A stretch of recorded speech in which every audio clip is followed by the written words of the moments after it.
Welcome to Policy on Demand's Week in Review. I'm Mark Prater. What would you tell clients are your takeaways from this week? First, the federal fiscal year end of September 30th looms large in the congressional calendar. No appropriations bills, those laws that fund much of government operations, have been enacted.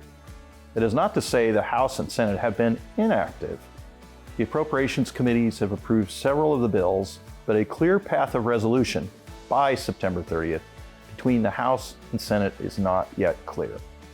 There are differences between the bodies on funding levels and controversial riders. When Congress returns after Labor Day, the House and Senate are scheduled to be in session for 12 and 16 days respectively for September. That's not much time to resolve these issues. It likely means a continuing resolution into much later in the year.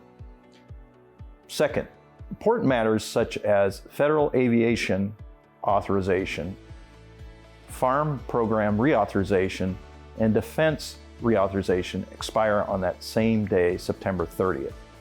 Similar to appropriations legislation, Congress has not been idle on these important bills. In fact, the House has passed the defense reauthorization and FAA reauthorization bills, and the Senate looks poised to finish its defense reauthorization bill.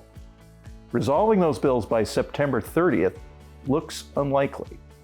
Third, the timing of resolution of these matters likely has some effect on the timing of potential resolution of expired tax relief provisions, such as reversal of Section 174 amortization.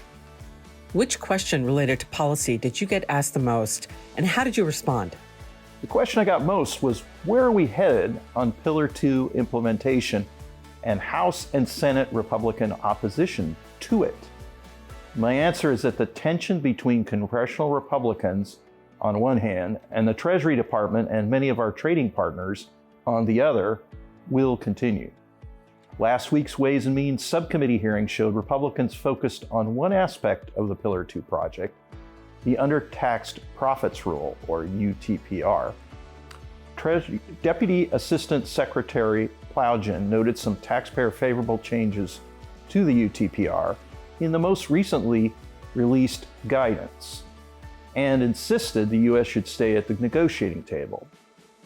There was not a meeting of minds on what future gains could be made at the negotiating table and whether they would be sufficient to bring the two sides together. We have learned that Chairman Smith's Ways and Means delegation trip to discuss Pillar 2 with our European trading partners is back on. We will be looking to see what develops out of that trip. Where should companies focus their attention in the coming week? On the legislative front, companies should focus on statements from the congressional leadership, appropriators, and tax writers on how they view the unfolding of the September work period. On the regulatory front, the Treasury Department may be pushing out new guidance on the Inflation Reduction Act climate package tax incentives in coming weeks.